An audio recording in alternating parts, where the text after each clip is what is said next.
ने कभी इस देश को बचाने के लिए, हिंदू राष्ट्र के लिए, सनातन संस्कृति को स्थापित करने के लिए, सनातन को स्थापित करने के लिए क्या कभी वोट दिया था?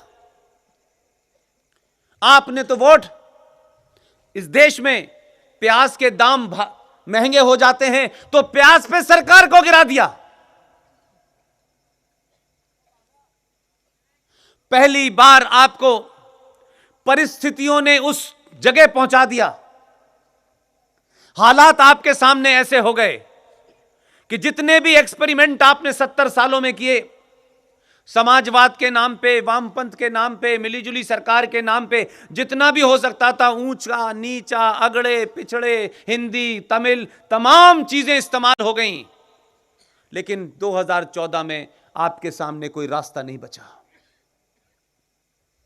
2014 का बहुमत, कोई कुछ भी कहे, क्योंकि हमारे देश में लोगों को पॉलिटिकली करेक्ट होने का शौक बहुत है और अपनी बात कहने के लिए मुझे पॉलिटिकली इनकरेक्ट होने का शौक है। 2014 में पहली बार भारत के लोगों ने, एक बहुत बड़े वर्ग ने पहली बार हिंदू होकर वोट दिया। जब आपने हिंदू होकर वोट दिया तो उसके परिणाम आपके सामने हैं और लोगों ने आपको चढ़ाया, गाली दी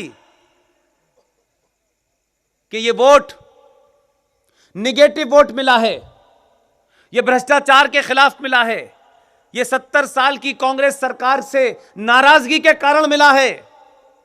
लेकिन 14 से लेकर 19 तक बड़े सारे कानून बने, बड़े सारे परिवर्तन हुए, वो भी सारे के सारे इस देश के बहुसंख्यक हिंदुओं को कहीं ना कहीं चोट पहुंचा रहे थे। वो तत्कालिक थे।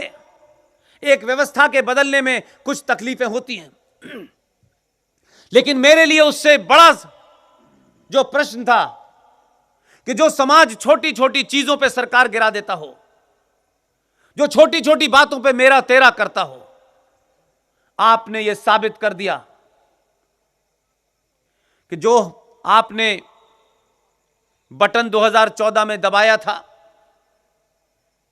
तमाम तकलीफों के बाद आपने कहा कुछ भी हो जाए हमारी तकलीफ कम है, राष्ट्र की तकलीफ बड़ी है, इसलिए दोबारा से 2019 में आपने उससे ज्यादा बहुमत दिया। और जब राष्ट्र खड़ा हुआ सरकार के पीछे, तो सरकारों के ऊपर दबाव इस बात का था और आज भी है। इसलिए मैं आपसे विनती करने भी आया हूं, इस दबाव को 1 मिनट के लिए भी कम मत होने दीजिएगा। लगातार सरकार पे दबाव बनाए रखिएगा, सरकार को यह एहसास कराइएगा कि यह वोट हमने 2019 में सड़क बनाने के लिए नहीं दिया है। सड़कें तो कई सालों से बन रही हैं, हवाई जहाज बहुत सालों से चल रहे हैं। ये इनकम टैक्स में कितनी छूट मिलेगी, ये जीएसटी आएगा नहीं आएगा, ये एडमिनिस्ट्रेटिव फैसले हैं, ये होते रहेंगे।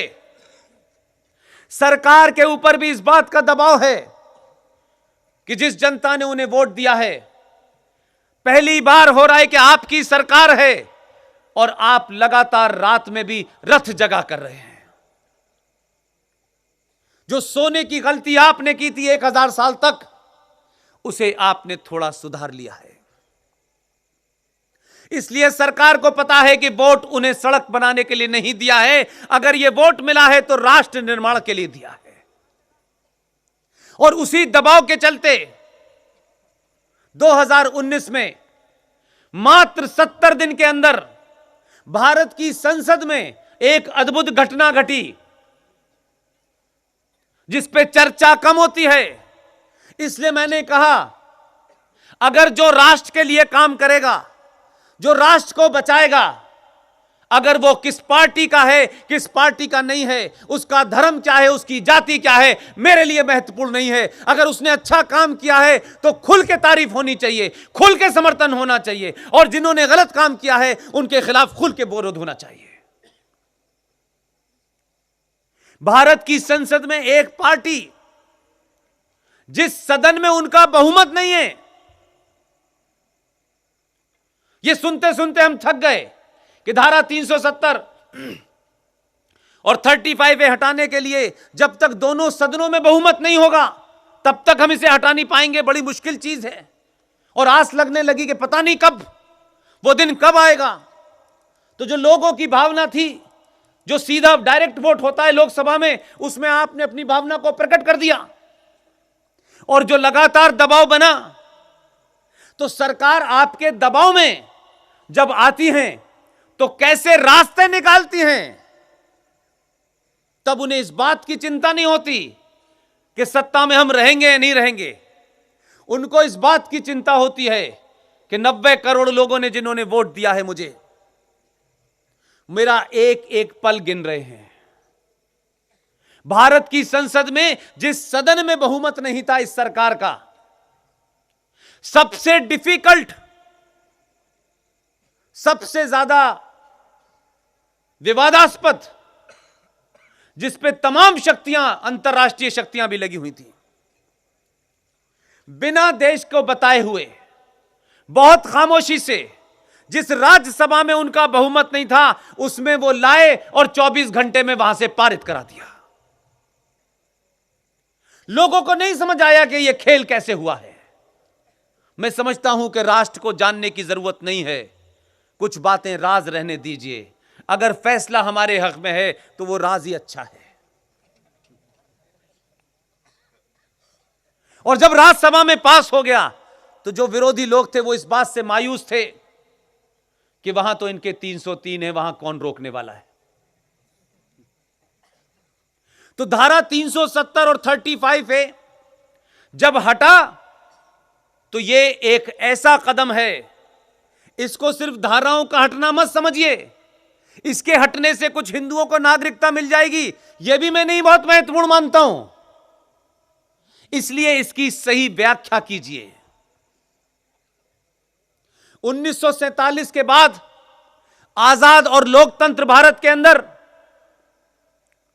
अगर भारत की सत्ता झुकी, भारत का संविधान झुका, भारत के समाज को झुकाया गया, उस राज्य का नाम था जम्मू कश्मीर। धारा 370 और 35A नहीं हटी है, असल मुद्दा कुछ और है। उसको और ब्रॉडर सेंस में अगर मैं कहूं, 722 और 12 के आसपास जिस जनगण मन को आप गाते हैं, उसी जनगण मन के अंदर एक सिंध नाम का प्रांत था भारत का, जो पाकिस्तान के पास चला गया। इसलिए मैंने शुरू में कहा कि अगर इतिहास सही पढ़ाया जाता, इतिहास में छत्रपति शिवाजी के गौरव की गाथा, जिन्होंने विश्व को पहला गोरिल्ला युद्ध सिखाया, अगर ये बातें लिखी जाती। मैंने इसीलिए कहा, मैं पूना में था पिछले दिनों, वहां मुझे अफजल खां का जो वध हुआ था उस दिन की महत्वता के बारे में उस वक्त मुझे बुलाया गया था।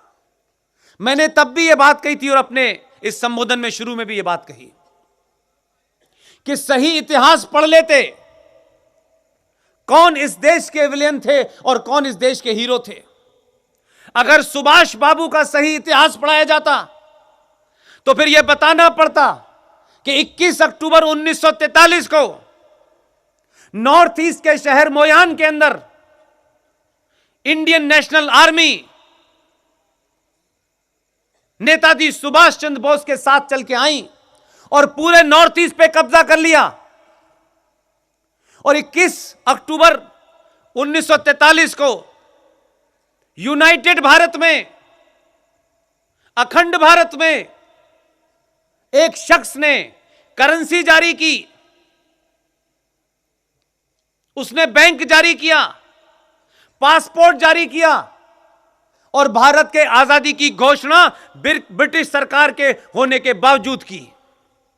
दुनिया के 11 देशों ने, जिसमें उस वक्त का सबसे ताकतवर मुल्क यूएसएसआर, जिसे आज आप रूस के नाम से जानते हैं, 11 देशों ने मान्यता दी। लेकिन क्या हुआ? वो कौन लोग थे कि 1943 में जिस आदमी ने भारत की आजादी की घोषणा कर दी हो, प्राइम मिनिस्टर की घोषणा हो गई हो, सरकार बन गई हो, 1943 से चल के 1947 में वो आदमी गायब हो गया।